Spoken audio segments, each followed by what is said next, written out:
Last kali paling rendah yang saya dapat bacaan daripada bapak saya 8.2. Masa tu 8.2 tu dia punya tersenyum. Dia kata dia tak pernah dapat bacaan gula yang macam ni. Bapak saya mengidap kencing manis dah 10 tahun. Lepas tu setiap tahun bertambah kronik. Bapak saya pun menggunakan produk, pelbagai produk tak jalan. Mereka produk ni daripada produk tradisional hingga produk yang terkini pun tak jalan. Bacaan kencing manis dia 33 ke atas. Tinggi. Setiap bulan sentiasa masuk hospital. Sebulan mesti 2 kali masih masuk wad. Doktor stabilkan balik. Tapi sampai bila dia pun dah tak larat kan. Umur pun dah 81. Dia tak larat. Kencing manis dia memang teruk. Dia kawal makan pun naik. Dia makan sikit lagi bertambah naik. Dalam 3 hari dia tanya saya, memang gula dia kesan.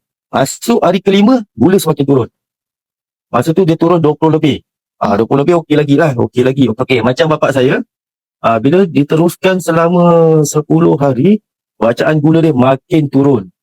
Dia dah pergi 15, dia dah pergi 14, dia pergi 13. Last kali yang paling rendah yang saya dapat bacaan daripada bapak saya 8.2. Alhamdulillah. Masa tu 8.2 tu dia punya tersenyum. Dia kata dia tak pernah dapat bacaan gula yang macam ni. Lepas tu dia rasa sihat, dia boleh menyapu dekat keluar, dia boleh buat kerja. Sekarang ni bacaan dia ni dah stop dekat 2-3 minggu tak makan.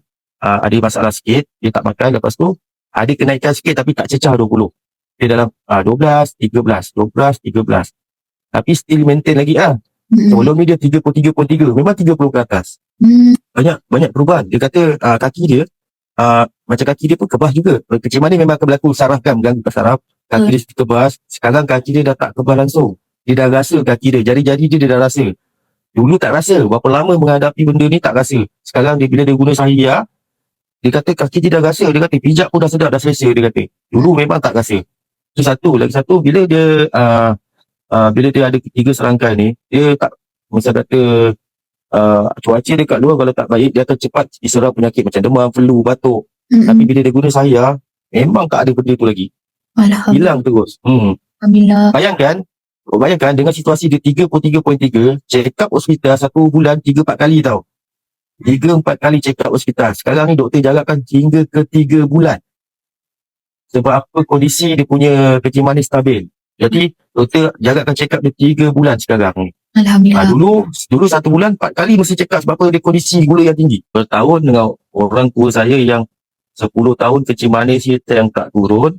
Sekarang ni dalam kondisi yang keadaan yang baik, stabil. Dengan saya masalah paru-paru yang kronik dan doktor cakap tak boleh sembuh. Sekarang dah bertambah sembuh dengan doktor pun terperanjat macam miracles. Ajaib sangat. Lepas tu